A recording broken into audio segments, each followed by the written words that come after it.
How to download Telegram in laptop for Windows 10. Hey guys, welcome back to our channel. In today's video, we are going to learn how we can download up the Telegram for Windows 10. So without any delay, let's just jump right into the video. If you want to download the Telegram for your PC, you can head over to your preferred browser. And once you are there, you can just go and search for Telegram for PC or this one right here. So when you go here and you'll be finding the results, go to download Telegram desktop. Go ahead and tap on it. Once you are here, you'll be finding this option right here that says get Telegram for Windows. You can just go ahead and click on it. Once you have clicked on it, in the top it will start downloading.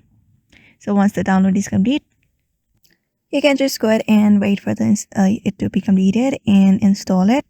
Once it is installed, you'll be finding that icon right here on your desktop. So that is how you download up your Telegram for PC super easily. So I hope this video was helpful to you and thank you for watching this video.